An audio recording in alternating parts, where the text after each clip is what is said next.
Aristóteles sagði að það væru 3 leiðir til þess að sannfæra hlustandann. Sú fyrsta, ethos, reiðir sig á persónuframsögumannsins eins og til dæmis ég er kjarneðlisfræðingur og ég veit hver helmingunartími úraníums er. Önnur leiðin, pathos, reiðir sig á koma hlustandanum í sérstakt hugarástand eins og höfða til tilfinning hans, eins og til dæmis þú verður að gera þetta núna, annars áttu þetta að sjá eftir því. Ef þú grípur ekki gæsina strax áttu eftir að horfa tilbaka og iðrast þess.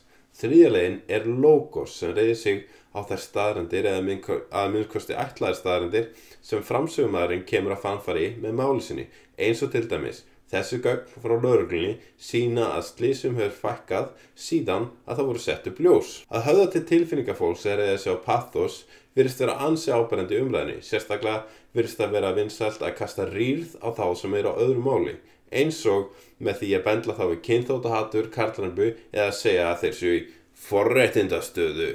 Þetta er að mínu mati mikil óheilla þróun, sérlega vegna þess að þetta er fallið til að drepa alla efnislega umræðu.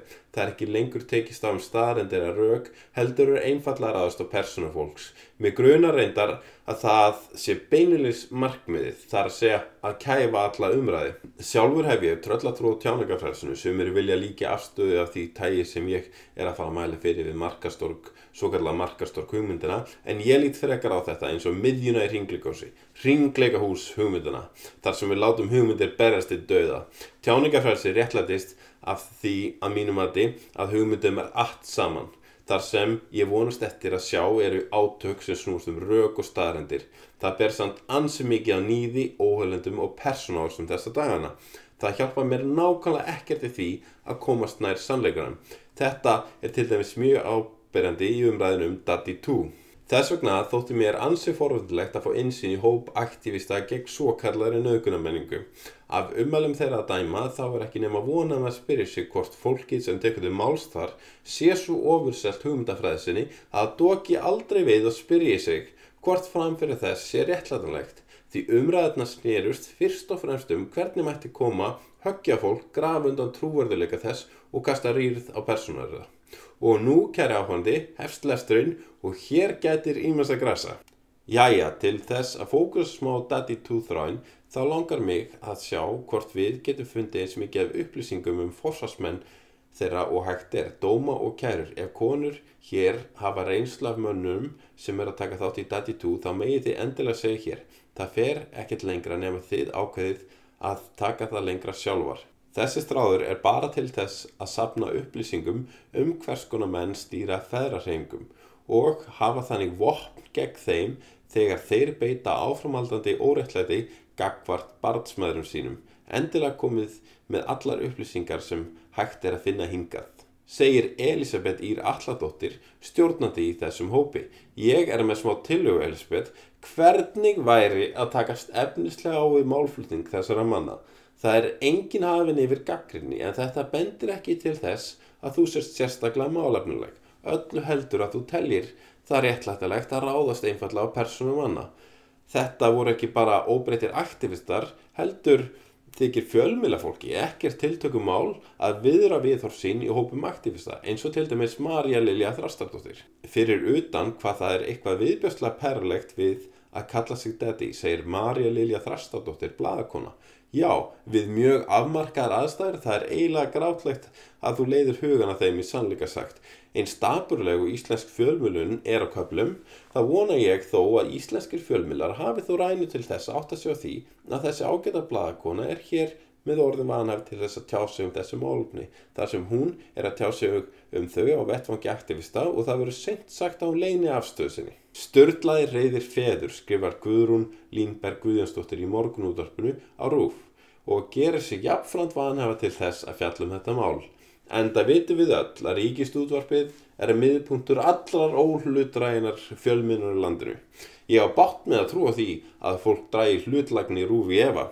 Dæmi hver fyrir sig hvort þetta samkrull aktivisma sé hreinlega viðeigandi stöðu hennar vegna.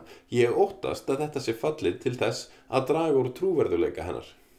Næst tekur til máls Halla Gunnarsdóttir, aðstoðarmaður forsætisráðherra. Takk alla saman fyrir að taka þessa slagi. Það er sérstaklega áhugavert að það eru tengingar á milli þessa hóps, það er aktivista gegn nauðgunarmenningu og fólks í æðstu valdastöðum. Ég vona nú að það sé ekki þannig í pottum búið að hún sjái ekkert athugavert við framferði þess hóps, en það bendir hreinlega ekkert til þess.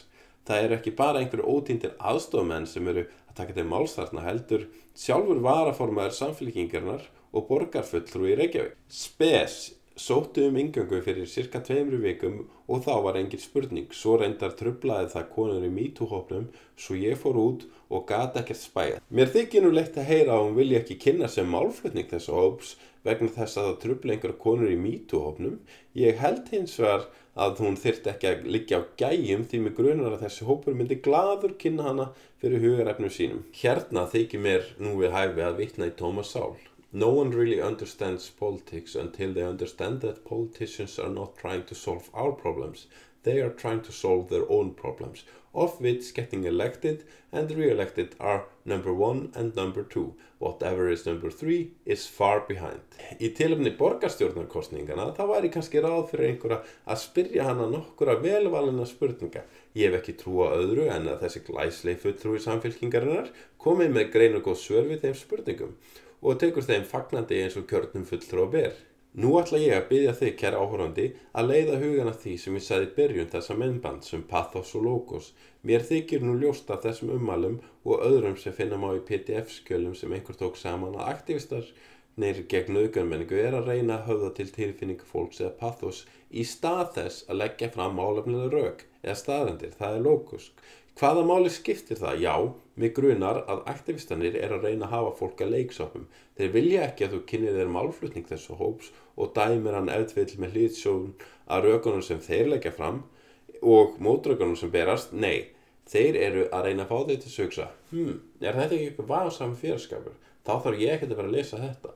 Með öðrum orðum, þeir ætla ekki að færa rök, heldur hreinlega bara grafa undan trúverðuleika og þeirra sem eru á öðru máli og drepa alla umræðu. Það vakti hins vegar athygli mína að öll umræðin þessar opinberani virðist hafa fallið í grýttan jarðveg á Pírataspjallinu.